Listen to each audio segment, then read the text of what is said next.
Hello team, welcome to another ATP Geopolitics video with myself, Jonathan M. Espis. This is a US political update, probably going to take place of my Ukraine war geopolitical update because there's not too much has happened in the last 24 hours and I did a massive one yesterday.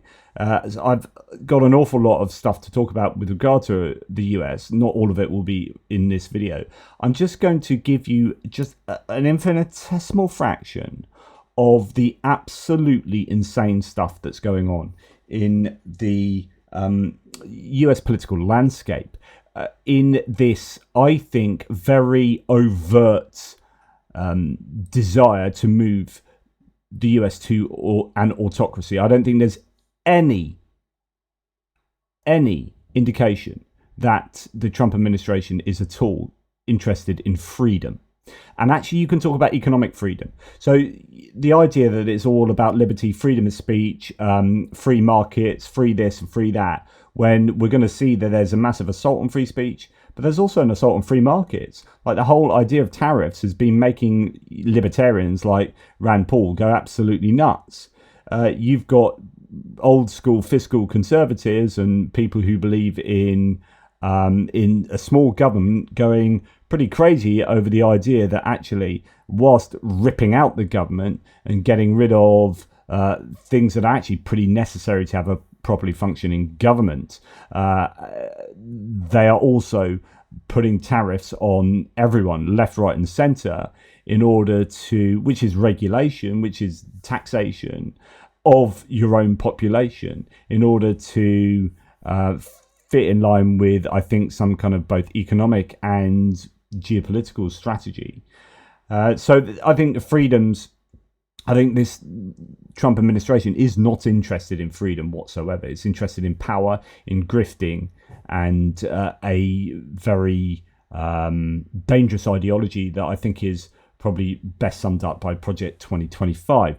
This is George Conway, who is a legal chappie, talking about, and you know, he used to be a Republican, was married to Kellyanne Conway, now is not, and they he contributes to the Bulwark with quite often Sarah Longwell, and just the beginning of the video kind of sums up where everything is at for me. This administration is profoundly evil in ways that are difficult for Americans to comprehend. We have reached a stage of illegality, immorality, and depravity in a federal administration that no one could have ever thought possible. And that's kind of where we're going to start, which is there is so much going on, both in terms of corruption and grifting and money, but also removing the guardrails, removing the checks and balances that allows for a greater and greater autocracy to take hold. Now, I'm not going to play you any of this, but Chris Murphy does an absolutely phenomenal half an hour tour through the first 6 weeks, a timeline of corruption. And it's an absolute must watch. But he talks about how some of the things that are taking place are exactly what happened with Putin, as he moved from someone who was thought to be a reformer who could reform the Russian political system, but ended up becoming just the ultimate oligarchic dictator. Now, one of his many interesting observations was that Putin would do so much so often in open daylight that it became normalized, and there was so much going on that you couldn't keep an eye on what was going on. And that's kind of what the Trump administration is doing at the moment, this fire hose, muzzle velocity, as Steve Bannon said, of things happening, and you can't concentrate on each one of them because then another 17 happens in the next 3 hours, and then the next day, and it's just, you just cannot cope with the sheer volume of stuff that is happening. But all of those things are degrading democracy and the rule of law and norms, moral norms in the American government, and it is deeply disturbing. So Chris Murphy has done a good job of documenting that. Let's just pop into Peter Zeihan and one of his many analyses of what's going on. Okay, final one. In the last 5 days, the U.S. government has launched a pretty significant assault on its own ability to gather and publish information. I'm not just talking here about things disappearing from online websites, although that is a big deal. But more specifically, the Trump administration has dissolved the Federal Economic Statistics Advisory Committee, which basically helps put together the data for things like GDP and inflation and employment. They're gutting several of the committees that do the work on these things within the Bureau of Economic Analysis, which is the platinum standard for government statistics on a planetary basis, and in general going after the Department of Labor and the Bureau of Labor Statistics as well. NOAA has been, that's the National Oceanic and Atmospheric Administration, basically weatherman for the federal government, has basically been so pared down from staff it can't function, and it's removed all of its climate data, which is making the farming community freak out because, I don't know if you knew this, but weather's kind of important to farmers. And then in the census, they're stripping out anything that has anything to do with undocumented populations. Keep in mind that the census counts these people not because they're citizens or because they're going to qualify for services, but so that urban centers and states have some idea of what the population complexion is in their states so they can make educated decisions. All in, it's generally blinding the U.S. government at all levels to the reality of the situation on the ground, making policymaking difficult. And just to make it a little bit worse, the Trump administration wants to rejigger how GDP is calculated so that the actions that they're taking right now aren't reflected in GDP data. Officially, the idea is that we're trying to pare down the federal government, and so that would make it look like we are having a recession when it's really a one-off. But really, this is more of an Argentine-style Potemkin bullshit, where if you know the statistics are going to be bad, you change the way that they're generated so they don't look nearly as bad as they really are. That's a lot. That was just a small part of that video, which is a video in a whole series of videos looking at this stuff and looking at how, goodness me, I wouldn't want to scare you on what his list of what they've done to take away departments that are overseeing Russian influence in the US and et cetera, et cetera. And this is on the back of, like I've reported today already, the Voice of America, Radio Free Europe, Radio Free Liberty, the Wilson Center, the Kennan Institute, these foreign policy think tanks and strategizing units have been defunded. There's just cuts all over the place. But these are ideological cuts. These are cuts to departments that are looking at investigations into corporations like those run by Elon Musk. So SpaceX and Tesla are being investigated by about 12 different entities. They've been sliced and diced. I wonder why. And then, there are these wholesale guttings of different departments, but they are often departments that the Doge and MAGA people see as being like representative of libs in some way, but actually it's just the sensible functioning of government, and it's absolutely incredible what's going on. This source saying Donald Trump, courtesy of Doge and Elon Musk, have been making cuts to the National Oceanographic and Atmospheric Administration, NOAA, which is what Peter Zeihan was talking about, which oversees the National Weather Service, right before a massive tornado outbreak across the country. I've seen reports that people didn't get tornado alerts on their phones last night and tornado sirens didn't go off in their areas. Elon Musk also tried putting one of the buildings that houses one of the most important weather stations in the Midwest on the for sale list. So this is something else they're doing, is they're stopping leases on buildings and trying to sell off buildings or not rent buildings. And these are where like really important work is taking place. And they're like, yeah, doesn't matter, we're not going to pay for that. And it's like a 12-year-old is going through the government and just making decisions that are just absolutely insane. Elon Musk also tried putting one of the buildings... thankfully, there was enough public outcry and he backed down. This is sheer recklessness. And then, Oklahoma's burning down. Where's Trump accusing them of not raking their forests enough or yelling at the governor to go turn on a fictional spigot? Wonder how many of them will regret their vote now that they need help and the Trump regime has gutted FEMA, which is, the entity that reacts to these emergencies. And there's a lot of people complaining. I don't know if I've got it on this next one. Yeah, So Tristan Snell, I think, sums it up quite well. So Americans have lost $5 trillion in savings in 3 weeks. So that's the stock markets, the 401ks connected to pensions. Recession is looming. Tornadoes are killing people. Wildfires are spreading. Wars are raging. People are being seized and detained without due process. Corruption is creeping through the government. And Donald Trump is golfing. Which is absolutely true. He's literally at the weekends, he's going out golfing and the country's going nuts. This is one of the many things that are being taken off websites.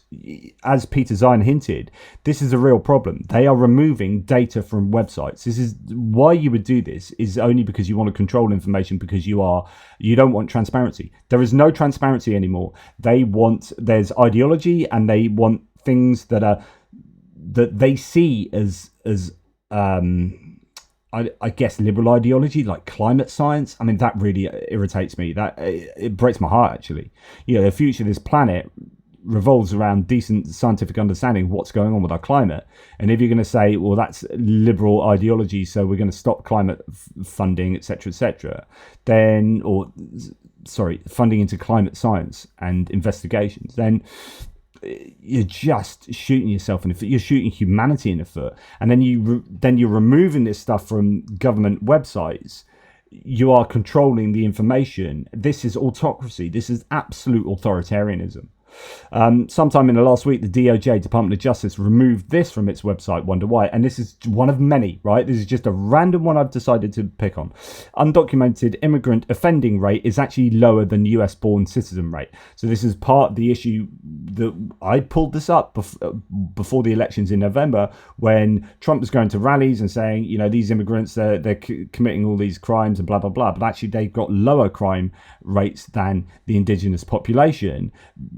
But that's uncomfortable for him. It's not part of his narrative. So he's now removing that, or his administration is removing that evidence from the government websites. It's an absolute disgrace. It's getting to the point where the US has been added. I mean, this is just insane. The US has been added to an international watch list for rapid decline in civic freedoms. Civicus, an international non-profit, puts the US alongside the Democratic Republic of Congo, Italy, interestingly, Pakistan, and Serbia. Okay, so Civicus, an international non-profit organisation dedicated to, quote, strengthening citizen action and civil society around the world, announced the inclusion of the US on the non-profit's first watch list of 2025 on Monday, alongside the DRC, Italy, Pakistan, and Serbia. Watch list is part of Civicus Monitor, which tracks developments in civic freedoms across 198 countries. Other countries that have previously been featured on the watch list in recent years include Zimbabwe, Argentina, El Salvador, and the UAE.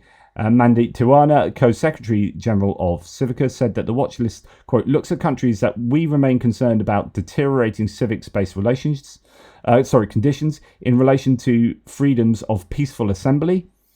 So think about protests, association, and expression, freedom of expression. So they are worried. Literally, this is their remit, to worry about freedoms of expression and speech, and in the US context, that's going to be First Amendment rights, so on and so forth. These guys are worried about that. They put the US on a watch list. That's how bad things are getting. As Ruth Ben-Khiat says, everyone who thought he was joking about being a dictator, are you waking up now? What are they talking about here? So, holy crap, the DOJ, Department of Justice, is arguing that the president can unilaterally deport anyone he wants without any statutory authority. This is basically being a dictator. A single unilateral decision making from a president, brackets dictator. That is a terrifying claim to make, and has never been recognized before in human history. So here's a quote from I'm not sure what the source is, but I think it might be the original DOJ claim. Beyond the statute, the president's inherent Article 2 authority is plainly violated by the district court's order. So this is to do with, and there is an interesting issue here that you can investigate. And in fact, actually, George Conway talked about it on that podcast, where the lower courts are making decisions about what's going on with the federal government, because they are taking, people who are detracting from or criticising what the US government is doing is taken to court in these lower courts, and they are siding on who knew on behalf of democracy, saying actually you can't do that. That's illegal. Those people have done that work. You need to pay them for doing that work. You can't just not pay them, and all these things like USAID funding and whatnot. All these issues are coming to these courts. Courts are making claims, and then there is this tension between a lower court and federal activity. And should lower courts be able to dictate what's going on, like from a federal point of view? But anyway, that's a whole other legal quagmire. So the idea here is that the president's inherent Article 2 authority is plainly violated by the district court's order. As a function of his inherent Article 2 authority to protect the nation, the president may determine the TDA represents a significant risk to the United States, that it is intertwined with advancing the interests of a foreign government in a manner antithetical to the interests of the United States, and that its members should be summarily removed from this country as part of the threat. So this is basically advocating that the president has the right to just do all sorts of things, in this case, to kick people out of the country just without recourse to the law. And we're going to talk a little bit about that with regard to Mahmoud Khalil a little bit later. But Rutger Bregman here says peaceful protesters have been detained, so Khalil's one of them. Lists of forbidden words, banned books, so literally there are banned books, words you can't say. There are search terms you can't use on government websites and whatnot. Or intranets. I've always doubted the sincerity of many right-wing free speech advocates, but their deafening silence today is still remarkable. So here's a list of search terms that are not easily usable. These words are disappearing from the new Trump administration, according to the New York Times. Is it a real list? Yes. So it comes from New York Times. These words are disappearing in the new Trump administration as President Trump seeks. I need to look at that as an archived version. Seeks to purge the government of federal agencies. They're kind of removing these words from woke incentives. They're purging federal agencies from these woke incentives as they see it, and therefore all of these things like environmental quality, just absolutely insane. You can't use that term. Can't have anything to do with that. It's got to the point where the Department of Defense has removed the article on Charles Rogers' Medal of Honor. He served in Vietnam, and despite being wounded 3 times in battle, rallied his troops and led them to victory in defense of support-based RETA. President Nixon presented his medal, the Medal of Honor. The URL has been changed to DEI Medal. This is just owning the libs. And you can go and see it there. Is this? You can't be serious? Unfortunately, not. It's real. And there you go. So DEI medal, and then it's been taken away. Now taken away. So they are just purging the websites of these, and we heard this previously with the. What was it? There were Native American stuff to do with the armed forces. There's also females. There's been people complaining that serving women's, like my pages, have been taken away. Just anything to do with women, people of colour, whatever, taking it off the websites. It's only for white people. It's only for white people and nothing. We can't have anything to do with the libs. We're going to own the libs, you bunch of snowflakes. Well, who are the snowflakes now? If you can't handle anything that's remotely challenging to your worldview, that you have to purge it from being able to be seen by the humans, that seems pretty snowflakey to me. And these kind of this overlap with freedom of expression and freedom of an institution, like, for example, a Jesuit university, to teach how they want or do what they want.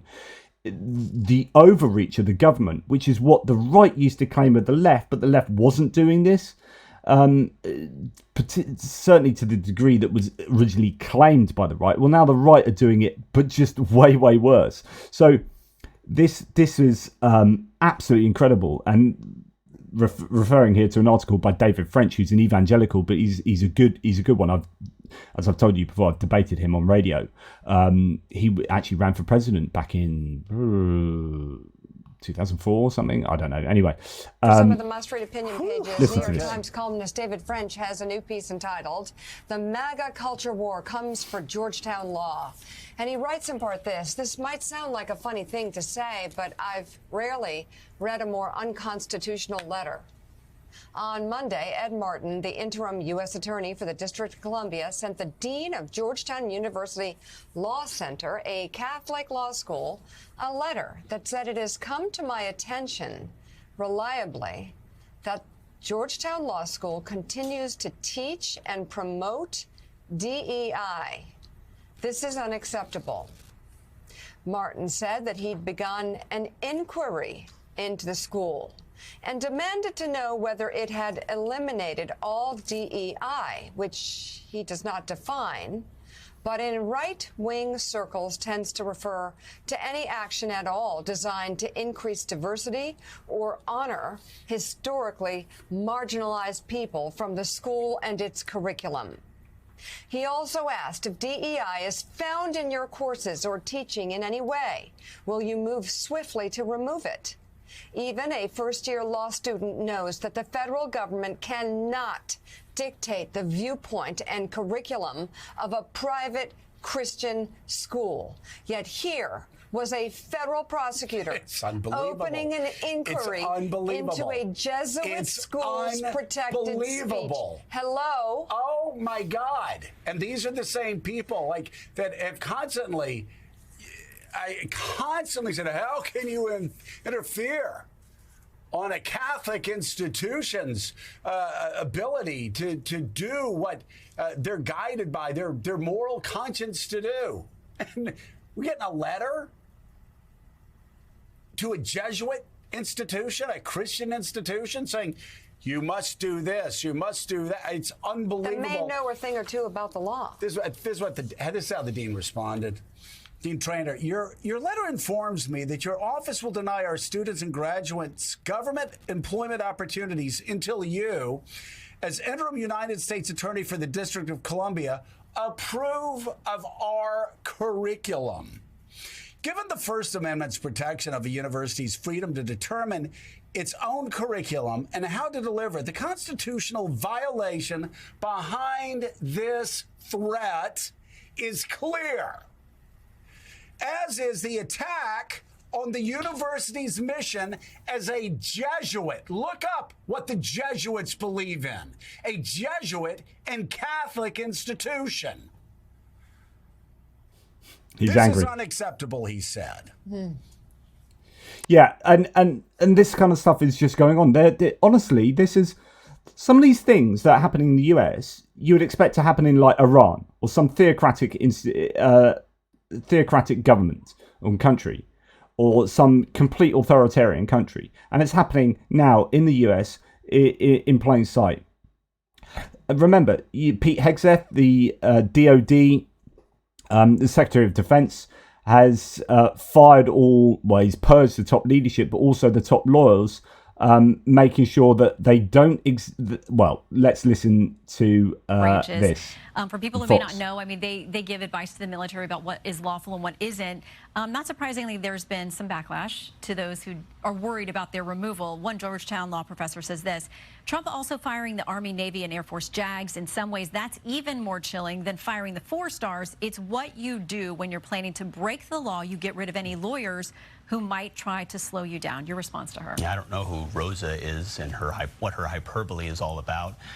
Ultimately, we want lawyers who give sound constitutional advice and don't exist to... Is that the lawyer that's just giving constitutional advice to the Jesuit university by being unconstitutionally overreaching? Just wondering. Attempt to be roadblocks to anything that happens in their spots. What we know about these TJAG... What? So we don't want any roadblocks to anything that happens in their spots. That's very general. We don't want there to be legal impediments to what we want to do. We want to kill a bunch of civilians as the army. We want to be able to do that. I don't want any roadblock in that spot. Constitutional advice and don't exist to attempt to be roadblocks to anything that happens in their spots. What we know about these TJAGs, they're called TJAGs inside the military. Traditionally, they've been elected by each other or chosen by each other, which is exactly how it works often with the chairman as well. Small group of insulated officers who perpetuate the status quo. Well, guess what? Status quo hasn't worked very well at the Pentagon. It's time for fresh blood. What's your rationale for it hasn't worked? You can't just say that. It hasn't worked. Legality hasn't worked in the DoD, so we're going to change it, and it'll be top down. So it won't be decided by themselves. It'll be a top down. We will dictate to you because it's part of the authoritarian nature of what we're doing. Then you've got staying in the domain of legality. We've got Mark Elias, who campaigns vociferously. Actually, his Democracy Docket YouTube channel is well worth watching, as well as the stuff he does with Brian Tyler Cohen. But he is someone who campaigns vociferously for democracy and challenges to democracy. He will challenge in court. This guy is absolutely brilliant. He's been attacked recently very publicly by Elon Musk, unsurprisingly. And now he's saying that there is, listen to him. I've been doing a lot of reading in the last few weeks and months. You know who instituted a system of justice like this? The Nazis. I mean, Hans Frank, who was the Nazis' head lawyer, changed essentially the German legal code and said that no longer were lawyers to advocate for their clients, they were to advocate for the state. And that if they advocated for their clients adverse to the state, they themselves were committing a crime. And that transformed the legal establishment to pave the way years later for what became the Holocaust. You know who else has a legal system like this? Russia, right? In Russia today, if you are a lawyer and you defend clients that are considered to be enemies of Vladimir Putin and you make arguments that displeases the regime, you yourself face liability. And so, look, the American legal system is far away from Nazi Germany and is far away from Putin's Russia. But I do think we need to recognize that an independent judiciary only works with an independent legal system. And he's really worried about how that is being chipped away. And the judicial system is being exactly like we have seen with Viktor Orban in Hungary. You get the judiciary on side. It's autocracy 101. Media, you get the media on side and you get the judiciary on side. And this is what is happening in the United States at the moment. And in fact, you've got this. Here's Senator Sheldon Whitehouse talking on the news about what the EPA, the Environmental Protection Authority, is trying to do on behalf of the Trump administration. This is among the most lawless, egregious, and outrageous things that this administration has done vis-a-vis the rule of law. What do you think? It's a remarkable tale of a sequence of lawless acts, one after another, compounding each other as they go. You begin with this acting U.S. attorney who has a fixation about this fund that predates him becoming acting U.S. attorney. So then he comes in, and as you described, he asks the career senior supervising criminal prosecutor to open a criminal investigation, a grand jury investigation, to get a seizure order to freeze the fund so that this account he has a fixation of, he can pursue. And she says, I can't do it. There's no crime. There's no evidence of crime. There's no allegation of crime. I can't make up a criminal investigation. So she's forced out of office. So then he goes in himself. Now, if you've been I was the U.S. attorney in Rhode Island. U.S. attorneys extremely rarely go in themselves. Just to let you know exactly what they're talking about, basically a judge has questioned Trump's administration clawback of $20 billion in climate funds. So this is funding that's gone out previously, and now they're trying to get that back. And judge then saying, no, there's no illegality here, is then kicked out. And then the person that's trying to do this goes in to do it themselves. And it's just, as they're saying, one set of illegal actions after another, compounding each other. And it's just insanity. It's a huge, unusual, weird thing, particularly when this guy has never been a federal prosecutor. What's he doing going in by himself? And then, having gone in by himself, he gets shot down by the magistrate judge. When I was the U.S. attorney, if we wanted a warrant or a seizure order from a magistrate judge or a federal judge, if we didn't get it, there'd be meetings throughout the office to explain what the hell went wrong here. Yeah. We are under huge obligations to prepare supremely clearly so that we never put a magistrate judge in that position. So you put all of that together and it's just a disaster. And then they continue and they go shopping to other U.S. attorneys' offices after this disaster in the U.S. district. So there's a lot more that's going to come out before this is over. Allegations of fraud are defamatory per se. So this will end up, I think, with civil litigation around defamation and very possibly disciplinary actions by the bar for misuse of the criminal law enforcement process. Watch this space. And this is just, again, like one random thing. What I'm trying to do is just show you, here's a little thing that's going on over here that should be massive. It's huge, but this is going on there and there and there and there and here and over there and there. And it's just like, I can't concentrate on all of these things, and that's how they're going to push through authoritarianism. It's how it's going to happen. I talked to you previously about this issue between district courts and federal activity. So here you've got the Whitehouse press secretary talking about how they don't need to comply at all to these legal orders. Get an update on it. District court rulings about all the fired probationary workers use the same language here just now that was in the statement about fighting back against that ruling. Do you mean appealing or something else? And does the administration plan to comply with those orders in the meantime? Fighting back by appealing, fighting back by using the full weight of the White House counsel's office and our lawyers at the federal government who believe that this injunction is entirely unconstitutional. And it is, for anybody who has a basic understanding of the law. You cannot have a low-level district court judge filing an injunction to usurp the executive authority of the President of the United States. That is completely absurd. And as the executive of the executive branch, the President has the ability to fire or hire.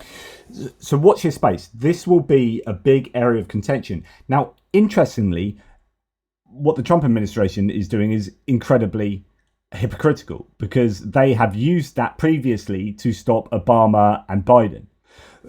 So it's like, we're going to use this, but when we get in and they use it on us, we're going to say, this is completely unconstitutional. It's like, hang on, you just spent like the last 20 years just doing this.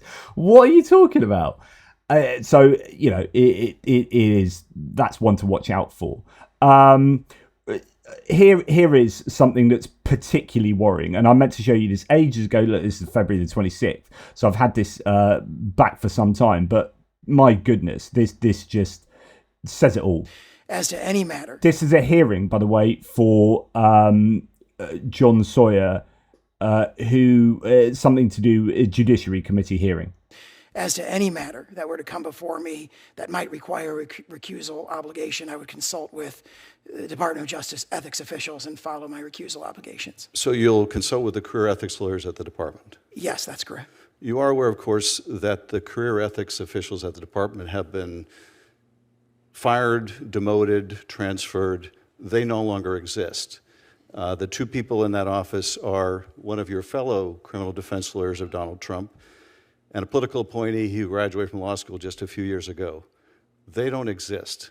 So who are you going to consult? Are you going to go to one of his other criminal defense lawyers to find out if you should recuse yourself? Senator, I'm not aware of any personnel actions that you've described, so I can't speak directly to those. I've just recently been through a process where I was consulting closely with a career DOJ I'll tell you, ethics attorney. Ms. Sauer, those actions have taken place. And the two appointees are political appointees. The people who will make the recusal recommendations to you are political appointees. One was Mr. Bove's former chief of staff. The other was a fellow criminal defense lawyer for Donald Trump. If that's who you're going to for recusal advice, no one can have confidence that that judgment will be made properly. But let me. absolutely incredible. So, you know, would you recuse yourself if blah blah blah? And he said, well, yeah, I'll go to the ethics board and ethics officials from the Department of Justice, and yeah, they've all been sacked. He's got rid of them. There are none. There are only 2 people left that are just his complete lackeys. So, you know, if there's a conflict of interest, you're going to go to them. You think, you know, the whole thing is just hilarious sea of corruption, in my opinion. And talking of which, in the same kind of vein, Pam Bondi, the Attorney General, said, and this is January 15th, 2025, to Sheldon Whitehouse. We just heard from Sheldon Whitehouse. If I am the Attorney General, I will not politicize the office. So in the hearing of like, well, are you the right choice for Attorney General? You know, the lead lawyer in the country. I will not politicize that office. You know, there must be a separation of powers. The judiciary has to be separate from the executive office, from the president. And then she gets the nomination, she becomes Attorney General, and then she says this. I am so proud to have a team with Emil and Todd and all of our great team, and we all work for the greatest president in the history of our country. We are so proud to work at the directive of Donald Trump. It is Wow. We will work at the directive of Donald Trump. We are working for the president. We're not working for the United States. We're not working for the Constitution. We are working for the president. Welcome to dictatorship, guys. It is happening right in front of your faces, and no one seems to be able to do anything about it. President in the history of our country. And we all work for the greatest president in the history of our country. We are so proud to work at the directive of Donald Trump. It is, he will never stop fighting for us, and we will never stop fighting for him and for our country. Oh, and for our country. He will never stop fighting for us, and we will never stop fighting for him. Attorney General Pam Bondi, marking a sharp break from the Justice Department's traditional independence from the White House by saying that they are in bed with the White House, in bed with the president. Is absolutely incredible what is taking place before your very eyes. Robert Rice says, while you weren't looking, Trump rolled back Biden's ethics rules, prohibiting executive branch employees from accepting major gifts from lobbyists. Who knew? So much for draining the swamp. There are so many things like that. Just what Robert Rice has just said. There are so many things that have been rolled back. Oh, you can't do that anymore. They don't have to say that they are, working on behalf of China anymore. All these kind of declarations you used to have to make and investigations into you. It's just none of this appears to be happening anymore. Like, the government is not only compromised, it is welcoming further new compromising from outside entities and foreign states. It's just incredible. And then you had Trump, of course, signing executive orders that sanctioned all the attorneys and workers for Jack Smith, anyone that investigated him. That kind of retribution on top of, sanctioning legal, sanctioning lawyers who you don't see eye to eye with. Here we go, having Jamie Raskin commenting about this and similar things. They sacked dozens of prosecutors simply because they had prosecuted January 6th insurrectionists. And Donald Trump now disapproves of it. Of course, the day after January 6th, on January 7th, when he was scrambling to keep his whole political career alive, he said these people had nothing to do with him. They should be prosecuted to the full extent of the law and so on. Well, now it serves his purpose to deny all of that. And he called them yesterday political prisoners like Alexei Navalny or Alexander Solzhenitsyn or Nelson Mandela. It was absolutely obscene. But he started off the speech by proclaiming his fidelity to free expression and the First Amendment. But of course, by the end of it, you couldn't help noticing that he wanted to go after all of his political enemies. And in fact, his entire administration has been geared at suppressing the freedom of speech of his enemies, or people. And this is where we're going to start getting on to talk about freedom of speech being suppressed by Donald Trump. And Jamie Raskin's absolutely right here. Who just crossed him in some ways. He sued CBS, I think it was, for $200 billion because he didn't like the way that his opponent Kamala Harris was portrayed. He thought it was too positive. He shook down ABC for $15 million for equally specious and flimsy charges. He is using the power of the state to shake down media institutions in America, to terrify and intimidate people. That's authoritarianism. He's going down the road of Putin in Russia and Orban in Hungary, which is why we've got to stay united and focused on defending constitutional democracy against this authoritarian attack. 100%. This is authoritarianism taking root. Now, here's an example of how this happens on a smaller scale. With regard to bending the law and having the law in your pocket. So what happened? There was a representative, Corey Mills, a Republican representative, who, as I recall, he was caught, was it with his mistress, beating his mistress in an apartment, and the police were called. So, update, DC police said they sent an arrest warrant on Representative Corey Mills to the US Attorney's Office on Friday. But it's not been signed, and police said the case was sent back to them for further investigation. Sources say it may never result in charges.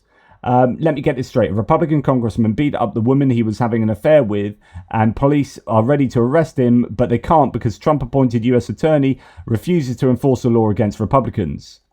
Conservatism consists of exactly one proposition, to wit, there must be in-groups whom the law protects but does not bind, alongside out-groups which the law binds but does not protect. So this has caused quite controversy. You can go and look into this case, but it appears to be a case of having the law protect their own. And this is exactly what you would expect, given a growing sense of lawlessness within the confines of the administration. So Bill Browder then says, look, the Trump family is in a deal. Talks with money laundering crypto exchange Binance. The deal could involve a pardon for Changpeng Zhao, Binance's founder, who served a 4-month prison sentence last year after pleading guilty to money laundering charge. It's like the whole crypto scams and grifting that's going on with David Sachs and all the broligarchs, and then you've got the pardon for that Chinese chap, I think, involved in crypto. Then this one, Binance, and this is a different person. There's so much corruption going on, it does my nut in. But there's also subtle things that are happening that are truly disturbing. So Wired reports that AI scientists partnering with the government, the US government, are now being told to remove, quote, ideological bias from powerful models. AI safety, responsible AI, and AI fairness are no longer required skills. So you're going to have AI now. Like, there was a time when even Elon Musk was worrying about AI and talking about how it's ethical, massive disaster waiting to happen. And now we're getting like the ethical guardrails taken away from AI, as they're hoping to harness AI, but without it being safe, responsible, or fair. Just incredible. Absolutely incredible. And yeah, as I said the other day, Elon Musk, 1,000%, he said, in agreement. What's he agreeing with? 1,000%. If we, as in the MAGA Republicans, don't fix elections, what do you mean by fix elections? While we have the House, Senate, and presidency, we deserve to lose. 1,000%. Someone's saying, don't say you weren't warned. This looks like 1,000%. We need to fix it so that we never lose another election. So that democracy dies. Democracy dies in darkness. And there is a great cloud of darkness coming over at the moment. Anne Applebaum talks about the issue of historical revisionism. So going back to the January the 6th insurrectionists, and now they've been rewritten as political prisoners and not people who should have seen the full extent of the law against them. Well, now we're having the idea that Trump lost the election in 2020 being turned around, and we're having the idea that children are going to be taught that perhaps Trump really did lose the election. Really did actually win the election. And those people claim that he lost it, even though it's been challenged in court, 70 odd times, and they've lost every single one of them pretty much. Even though that's happened, there's going to be some historical revisionism. Well, the Washington Post reports Oklahoma proposes teaching standards suggesting the 2020 election had discrepancies. Here we go, says Anne Applebaum. The rewriting of history has formally begun. That is authoritarianism 101. That is autocracy 101. Absolutely incredible. Just as well, just a little word on the grifting. Major automaker tells NBC News Tesla's benefited more from taxpayer money than any other car maker by far. Now the White House is marketing Tesla vehicles on the front lawn, right? Who's next? Yeah, it's just not just breaking the law. It's grifting. It's corruption. It's nepotism. It's everything that's wrong. Everything that they would have criticised a democratic government about over the past whenever. You know, one rule for one, another rule for everyone else. It's like, no, we're not going to adhere to those rules that we used to criticise other people for not adhering to. We're going to be incredibly hypocritical ourselves and just we're going to bathe ourselves in the swamp. We're going to grift as much as we can, and we're going to advocate for corruption and the removal of all the guardrails so that we can be as corrupt as possible ourselves. That's how it appears to me. And I said democracy dies in the darkness. Well, we're going to talk about freedom of speech now, as I said. And this started when the Washington Post said, well, we're not going to have things that are critical of the government now. I'm writing to let you know, said Jeff Bezos, a billionaire in charge of the Washington Post, that change is coming in our opinion pages. We're going to be writing every day in support and defense of two pillars: personal liberties. So you've got personal liberties, you as writers, but you can't write about what you want because I'm going to tell you what to write. So it's just hilarious there.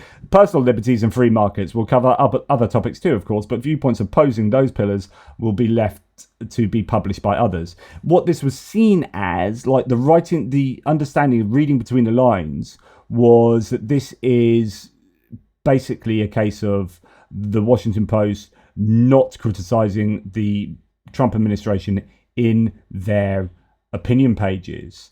New York Times reported this as Bezos orders Washington Post's opinion section to embrace personal liberties and free markets, but David Shipley, the Post opinion editor, is resigning after trying to persuade Jeff Bezos to reconsider. So this was a start. We start then seeing all sorts of things like the White House press pool change and et cetera, and at the same time you had J.D. Vance come across to the Munich Security Conference in Europe and slag off European nations for not having freedom of speech.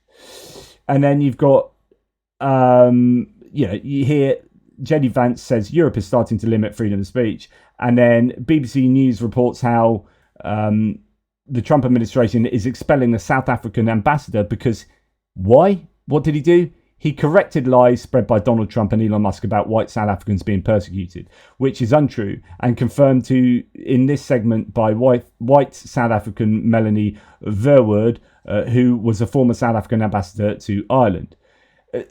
So he's now been expelled. Interesting interview with him, I think, on Mehdi Hassan. He's been expelled for what? Saying some things. Don't you dare, J.D. Vance, ever talk about freedom of speech being infringed elsewhere. Look in your own bloody backyard, matey.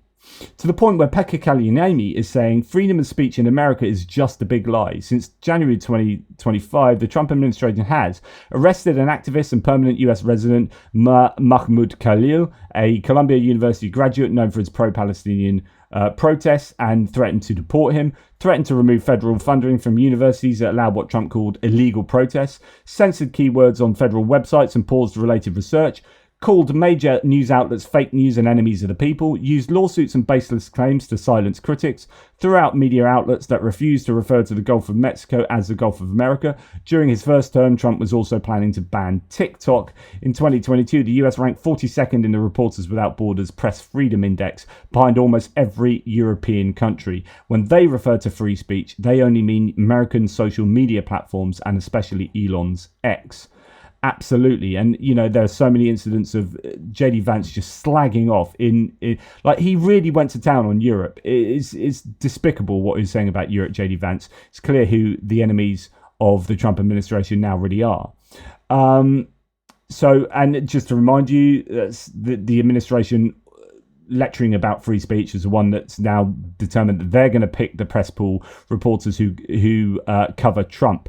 And this is their way of getting people who are not allowing, say, the Associated Press in. This is then getting very acquiescent reporters who will just ask them real gimme questions that allow them to say what they want to say. So they put these plants in that ask them, and this happened with Zelensky actually, with Marjorie Taylor Greene's boyfriend, who was in the press pool there and got to ask the question about Zelensky's not wearing a suit. They have these plants in that ask really nice questions for them that just allow them to allow the White House or the president to just say whatever they want. And this is, I think, reflected by the move to control the press pool. Eugene Daniels, WHCA president, says the White House moved to determine who's in the press pool instead of the WHCA, which has done so for decades. Quote, suggests the government will choose the journalists who cover the president. In a free country, leaders must not be able to choose their own press corps. Since its founding in 1914, the WHCA has sought to ensure that the reporters, photographers, producers and technicians who actually do the work 365 days of the year decide among themselves how these rotations are operated so as to ensure consistent professional standards and fairness in access on behalf of all readers, viewers and listeners. But that's not happening anymore. And then you get Trump saying stuff like this. And I believe that CNN and MSDNC, who literally write 97... So won't call them MSNBC, he calls them MSDNC, as in MS, the Democratic National Committee. 7.6% bad about me are political arms of the Democrat Party. And in my opinion, they're really corrupt and they're illegal. What they do is illegal. So he's now saying news agencies that he sees, or media outlets that he sees as critical of him, are corrupt and illegal.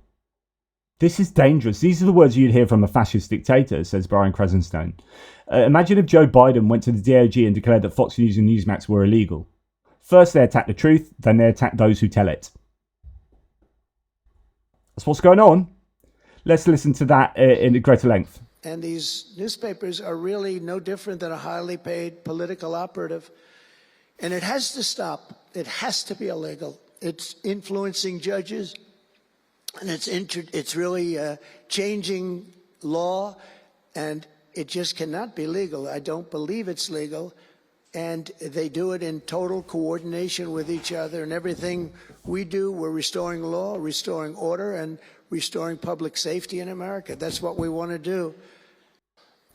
That speech should be top of the news, all the news sites in the US for the week after that. That's absolutely despicable. Yet there's so much going on, most people won't even heard that. Honestly, it's terrible. President Trump went to the Justice Department and called judges corrupt, prosecutors deranged, and opponents scum, all while calling the January the 6th insurrectionists political prisoners. Here's another adjective, disgraceful. Please convict me, don't say that. I pardoned hundreds of political prisoners who had been grossly mistreated. We removed the senior FBI officials who misdirected resources to send SWAT teams after grandmothers and J6 hostages. And it was a... Please... J6 hostages. It's just horrific. There's a guy called Simon Marks who does a summary of the last week called American Week, or This Week in America. I think it's American Week. And it's really insightful because he just gives a whole like shebang. This is what happened in the last week. And I just want to take a tiny excerpt of what he said in his one. It's not Tom Swarbrick, but it was on his show on LBC. Big size there. big size there. So he's talking about Elon Musk just being interviewed and sighing. That one where he's like, he was asked by not Howard Lutnick, the Larry Kudlow. He was asked, how he's able to maintain being in control of his businesses, and he's like sighing, said he's really struggling. And that's what the start of this is. For a man whose role in government continues to underpin federal contracts that are worth more than $18 billion for his SpaceX company alone. Trump, goaded as he so often is now by polemicists working for propaganda TV outlets, upped the ante over the Tesla attacks. Mr. President, you talked about some of the violence that's been going on around the country at dealerships. Some say they should be labeled domestic terrorists because... I will do that. I'll do it. I'm going to stop them. We catch anybody doing it because they're harming a great American company. And just a reminder, when you see reporters asking the president a question, because of the restrictions that the White House has imposed on which news organizations now attend presidential events, often they are not journalists. They are propagandists working for a wide array of far-right websites and streaming networks. We witnessed it yesterday when NATO Secretary General Mark Rutte was visiting the White House. What is your vision for the potential annexation of Greenland and getting them potentially Well, I think it'll happen, and I'm just thinking, I didn't give it much thought before, but I'm sitting with a man that could be very instrumental. You know, Mark, we need that for international security, not just security, international. We do not know whether those questions are planted or whether the president simply knows that pliant media will ask questions designed to burnish him rather than challenge him. But it is happening all the time as major news organizations get shut out from his immediate orbit. Trump this morning said his special envoy Steve Witkoff had very good and productive. So he goes on to talk about other stuff there too, with Ukraine and whatnot. But that's the point about, controlling the narrative. You control the press around you. You get these plants. You are not asked difficult questions. You do not ever have to seem challenged at all, ever, on television. And then you get rid of those news networks that do challenge you. And so you're just left with Fox News and OAN and people who bend the knee, like the Washington Post and Jeff Bezos there. Then you've got Facebook's Mark Zuckerberg. Then you've got Elon Musk. And suddenly you have an entire media landscape that is pliant, that is complying with everything that Donald Trump as the dictator-in-chief wants. And there is no one in a position to be able to challenge that. That is what you are having. Don't just dismiss Donald Trump. Don't listen to his words, watch his deeds. But his words are very often becoming his deeds, right? So when he's laughing about annexing Greenland, and there are things then starting to be put in place, when he's laughing about this, or not even laughing, when he's making statements that CNN and MSDNC are illegal and they're corrupt, don't just dismiss that, because look what happened with the J6 hostages, the political prisoners. They were released. Look at what's happening with all of these legal frameworks and guardrails and checks and balances that have been in place. They are being removed. Do not dismiss the rhetoric of Donald Trump. It's incredibly dangerous.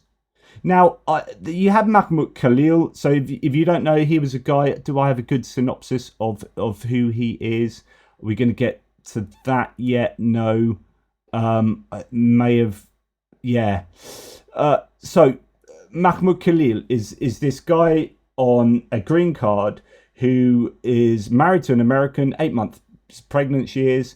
He protested at Columbia University pro-Palestine, basically. And then he was arrested by ICE and he was detained in a really pretty horrible way. Like, his lawyers didn't know where he was. He's moved from place to place. There was no contact. It was absolutely, no human rights appeared to be adhered to.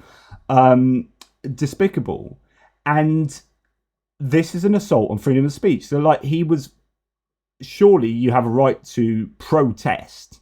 You have the right to say things that are critical of your own government.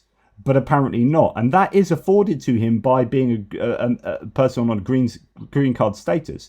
And it's taken Glenn Greenwald, who's a conservative, but pointing out the reality of this and correcting Fox News. Now, Glenn Greenwald, I've seen taken to pieces on Ukraine and stuff. He's not someone I'd ever herald as being like worth listening to, but he's nailed this, absolutely nailed this, and Fox News didn't quite know what to say. Where I stand here today, Glenn, but I know you look at this and you think many on the right have all of a sudden abandoned their defense of free speech. Oh, there's no question that they have. I mean, this is what happens when you're actually a principled free speech advocate instead of one who only objects to censorship when it's your political allies who are being targeted, which is that a lot of people say they believe in free speech, except when it comes to the ideas they most hate, which they want silenced. I just want to make one crucial point, which is you had said people on the far left, like Rashida Tlaib, believe that legal residents in the United States have the right of free speech. That is an indisputable proposition that the Supreme Court has for 200 years affirmed. And just imagine if that weren't the case, it would mean that if, say, like Jordan Peterson, who's not an American citizen, but is always in the United States, were to go and denounce the Biden White House could arrest him and deport him, and nobody could object on constitutional grounds because he's a foreigner. Of course, people legally in the United States have the right of free speech, and we don't want to create any kind of a framework, especially on college campuses, as the American right has been saying, where because of the argument that minority groups are endangered by certain views, black people or trans people or whatever, we have to censor those views in order to create a safe environment. And that's exactly what so many American conservatives that have great loyalty to Israel are now doing. I appreciate you saying that and correcting me on the long-standing policy on the United. Yeah. And I like that. I appreciate you correcting me. Because he's absolutely right. And he's talking about, look, this is American universities where, hang on, when it was a Biden administration, you were saying universities, the libs are just trying to cancel and deplatform everyone. So now you're trying to cancel someone saying something at university where they have the full freedom of speech to be able to say that. And now you are cancelling them. You're not just cancelling them, you're arresting them and trying to deport them out of the country, even though they have the right to say that on their green card status and they're married to an American citizen. But even if they weren't on a green card, if they're just visiting here, like Jordan Peterson, if he was critical of the Biden administration, do you think the Biden administration could just lock him up and then boot him off? No, I mean, obviously not. So where is this going? Because this looks like massive authoritarianism. And I absolutely love this from Jon Stewart, who kind of takes this idea of free speech, and this is just honestly delightful. It's so good. Since they don't have that right to vote. No. Oh, it's not an infringement on them? No, okay. Absolutely not. Why not? Because you're the one making the argument, not me. I'm saying even rights have responsibilities, and that within those responsibilities are responsibilities and order.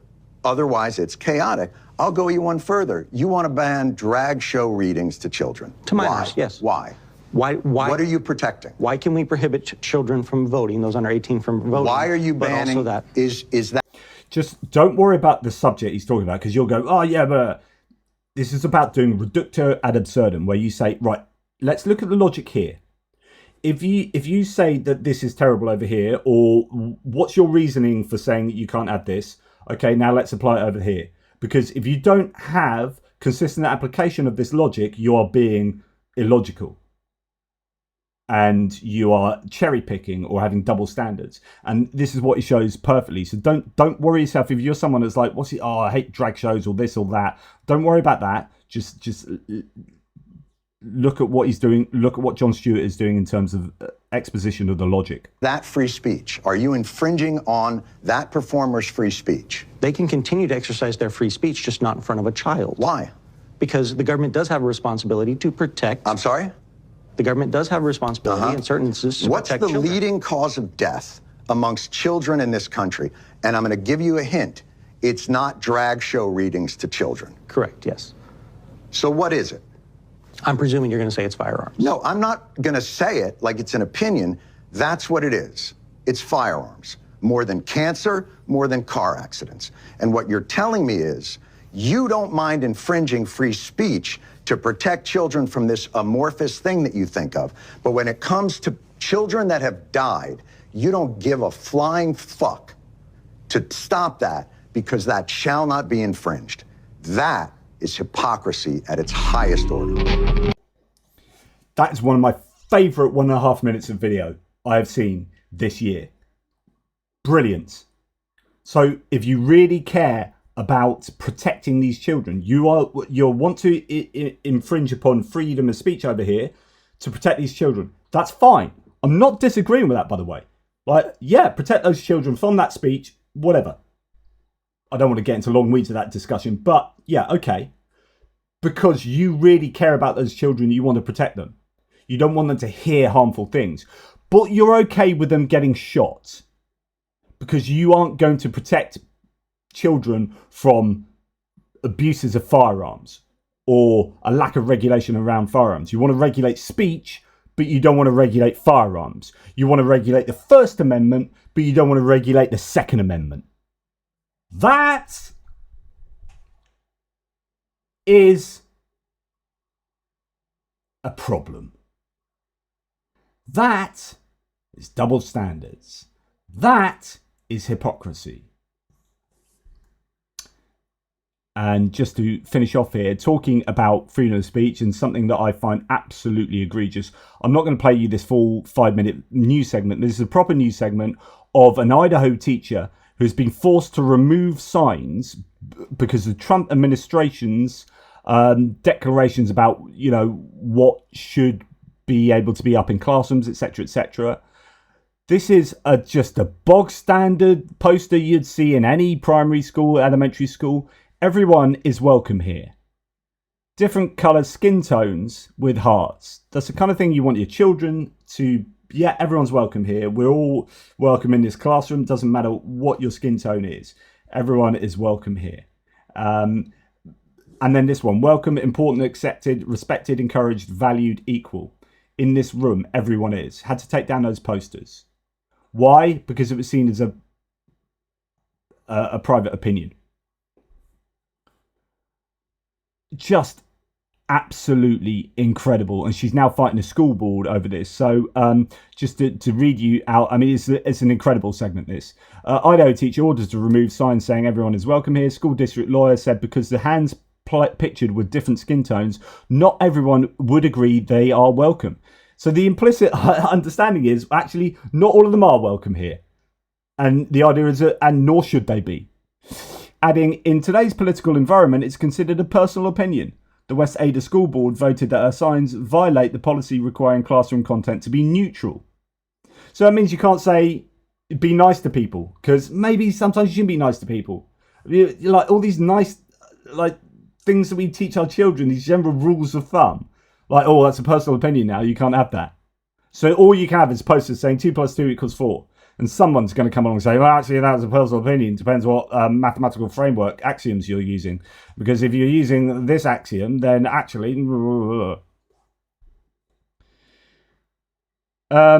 Sarah Imana has taught world civilization to 6th graders at Lewis and Clark Middle School for 4 years without having any parent complain about her signs. No parent complained about this. This was a school board that came in and said, actually, you can't have that now. She is currently fighting the school district, refusing to take down her welcome signs. I would literally take a bullet for my kids, she said. Incredible stuff. But I think, again, it's just representative of the craziness that's going on in the United States of America. And so much of this is like owning the libs, culture war stuff. And Trump has admitted this. Just hear this out. This is incredible. And I saw this morning where one of them is pretty well known, one is arguing, fighting like crazy over men being able to play in women's sports. I said, yeah, I thought that was tried. I thought that was about a 95, I think it's a 95% issue. But in a way, I want them to keep doing it because I don't think they can win a race. I mean, and I tell the Republicans, I said, don't bring that subject up because there's no election right now. But about a week before the election, bring it up because you can't lose. And in other words, that whole trans thing, he knew that was just for the election. Don't bring it up now. That was just for the election. He's literally told you, which is exactly what I said. They're going to lead on culture wars because they know that get people voting for them, even though it's not important to them whatsoever. And then when they get in, they've got the power to do all the things they really care about, which is Project 2025. Bish, bash, bosh, there it is. And it's happened. Just incredible. And you were going to see academic purges. 45 universities are under Department of Justice investigation for anti-white discrimination. That is what we are now seeing in the United States. It is pretty nuts. And I'm not going to read this out now, but this is a fascinating thread from Chris Owicki. The US Office of Management and Budget is circulating questionnaires to democracy-promoting organisations in Eastern Europe, asking them if they are promoting DEI or climate science, opposing abortion, combating Christian persecution, or making money for the USA. You probably will read this out, might as well. A 6-page memorandum with a questionnaire has been leaked to the independent Russian media outlet agency.news. It appears to have been sent to all agencies that fund foreign assistance as part of global review. Further funding depends on how the questions are answered. 4 Eastern European organisations which have received currently frozen funding from the State Department's Bureau of Democracy, Human Rights and Labour say they have received the questionnaire. So this is it's a real thing. The organisations say that the questionnaire is unprecedented in their experience, and they have been told that doing anything related to DEI is no longer permitted if they want their funding to be unfrozen. They say that the survey has made them angry and worried. The questions reflect the Trump administration's obsessions, such as opposing DEI, climate science, gender ideology and Christian persecution, and securing supplies of rare earth minerals. It appears to anticipate winding down assistance projects within 5 years. By Monday the 17th of March, respondents are required to answer questions such as: does the project encourage partners to adopt policies and make action to respect their national sovereignty and culture, strengthen patriotic values and reduce dependence on external institutions? 7. Is your organisation compliant with the latest Mexico City policy banning dealings with pro-abortion organisations? 8. Does your organisation have an approach to transitioning projects off foreign assistance? Number 11, can you confirm your organisation does not work with entities associated with communist, socialist or totalitarian parties, or any party that espouses anti-American beliefs? Which is very interesting, considering the US appears to be in bed with Russia, which is failing in its own question. Does the project reinforce US sovereignty by limiting reliance on international organisations or global governance structures, e.g. the UN, WHO? Does this project directly contribute to limiting illegal immigration or strengthening US border security? Can you confirm that this is no DEI project or DEI elements of the project? Can you confirm that it is not a climate or, scare quotes, environmental justice project or include such elements? Does this project take appropriate measures to protect women and to defend against gender ideology as defined by the below executive order? Etc., etc., etc., and loads more questions there. It's just like that's where it's all going at the moment, and these kind of culture wars, the actual culture wars are taking place in all of our information spaces, and it's where I think Trump kind of won the election, and we'll look at that in a second with regard to the help of, say, Facebook.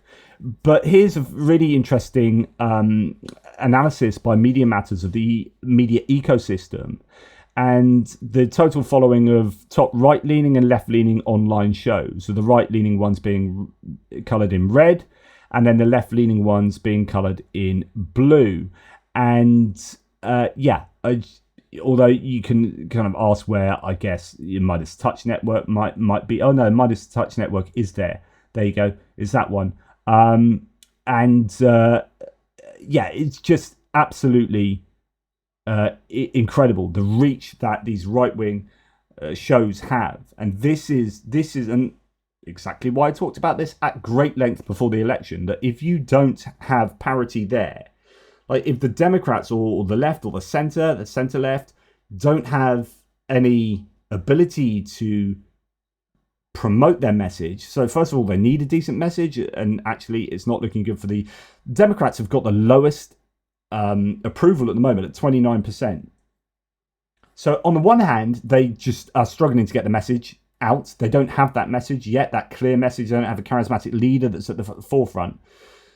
But partly, it's about not having the media environment to promote themselves, right? And so it's a vicious cycle, or the snowball effect for the right is that they get the message out there to people. It's a message of fear. Fear sells. That finds purchase with people, and they get whipped up into a storm, and then these media sites get bigger and bigger because the message kind of is much more likely to be one that motivates people and scares people.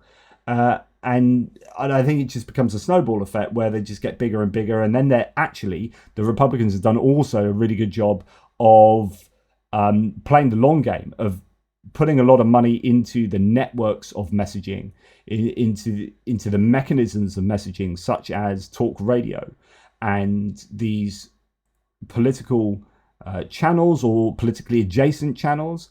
They have spent a long time nurturing these environments, and they are now reaping the rewards, and the Democrats are just nowhere to be seen, and the left and the center are nowhere to be seen. And there needs to be a realignment here, because otherwise democracy is going to die, I think, because this is all allowing authoritarianism to take hold.